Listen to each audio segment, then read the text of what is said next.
Hello everyone, I'm Chef Paul with the Hospitality Training Academy, and we're here to do a cooking demonstration with items that are commonly found in a food bank or a pantry. So today we're going to make a non-traditional shepherd's pie. It's very much the same as one would normally make it, except we're going to be using some Southwestern spice in it. It'll be yummy though, it'll be really great. And you can certainly modify the spicing to whatever you like, no problem at all. So we have a pan over here. I'm going to hit this with a little bit of oil just to help it not stick. I want this to be on fairly high flame, and then we'll add our ground beef. There we go. Put that aside. We already have diced some carrots, some zucchini over here.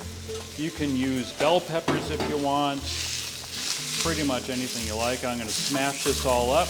You can salt and pepper this if you like. We'll definitely pepper it. We're going to keep the salt level on the lower side because we do have that spice mix for this. We're going to add some taco seasoning mix that we have over here that we got at the pantry, and just smash this up and turn it over. And you want to break it up and not have big old chunks. We're using an 80-20 ground beef. You can get it at the store. It's very common, and it has some good amount of fat to it also. So it's going to steam off the liquid, but the fat will stay back in the pan. And we're going to use that fat when we saute our vegetables.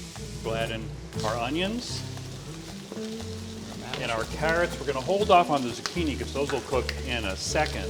And we'll add in some of our spice mix, right? This is just a Taco Bell mild spice mix. You can see the beef is starting to brown a little bit. There it is. And we want those onions to be more clear than white. And while this is working, we'll stir that every once in a while, Chef, if you can kind of keep your eye on that. We're going to go ahead and make our mashed potato topping that goes over this beef and the vegetables. So we have these two different types of dried mashed potatoes. We'll dump them in the bowl, and we just have some water that we just boiled. And we'll go ahead and add in some ladlefuls of water and mix that in. If you have fresh whole potatoes, you could certainly boil them and use those instead if you don't have these instant mashers, but this is what we have. We cook with what we have. We're going to add our tomatoes to this mixture now. Now, we have some nice fresh diced tomatoes in this, but if you had some canned tomatoes, tomato paste, or if you don't have tomatoes at all, don't use any tomatoes. Whatever you have is fine. And some garlic going in as well. We're ladling the water in little by little because we want to make sure that we don't end up with something that's too wet.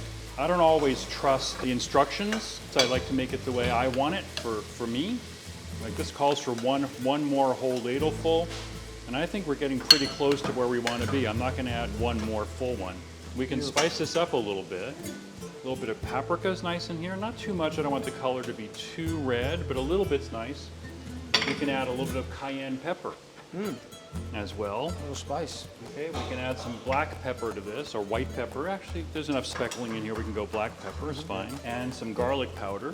And then something that's definitely not traditional, but I do it every single time that I make shepherd's pie, is I'll throw in a fair bit of Parmesan cheese. Now coming back over to our mixture here, we're going to add in our zucchini, and then Chef Paul, you're going to drain those, right? Yes, Yep. we're going to drain the corn. This will make our shepherd's pie a Southwestern shepherd's pie. And so we're going to wash it a little to reduce the sodium content in it. You can do that, and then we'll take 40% of the sodium away from the canned vegetable. And then we have some peas, which are traditional in a shepherd's pie. Okay, and now we're going to add those vegetables, those drained vegetables, to this mixture.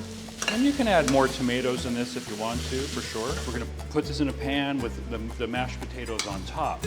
So if this mixture is too dry, after baking in the oven to set those potatoes, it will come out very dry. So we want to have a little bit of juiciness to this mixture over here. So this is the texture you're looking for when you're making this. It's just, there's a little bit of a thickness to this. If you want to put in some stock, chicken stock or beef stock, this is ready to go in our pan. Perfect amount. Can I try it, Chef? I'm curious to try your spice blend. What I like to do is I'll go ahead and put dollops of the potato on top, get that spread out like this. Little bits of vegetable come up, a little bit of meat, pokes through, life goes on. Now we'll top this with the paprika and the cheese. What I like to do is put a little bit of a pattern in there, and hopefully that kind of shows up when it bakes, if your oven's nice and hot. Don't go wild with the paprika, it's just for color. And we're using Spanish paprika, which is a smoked paprika, which adds a lovely flavor.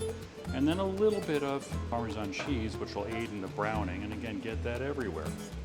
Now we'll go ahead and put this in the oven, hopefully get it nice and brown on top, and when we pull it out, we'll show you how this is plated, and it's a beautiful, beautiful, very traditional old dish from England that we've now made into a new Southwestern favorite. This is the shepherd pie, fresh out of the oven with a nice crispy top on our mashed potatoes from the Parmesan cheese. Now we're going to take a portion of this and we'll plate it up and just garnish it with a little bit of parsley on top. Thank you for joining us today for our lovely Southwestern shepherd's pie. We hope you make it at home. We hope you enjoy it. And thank you.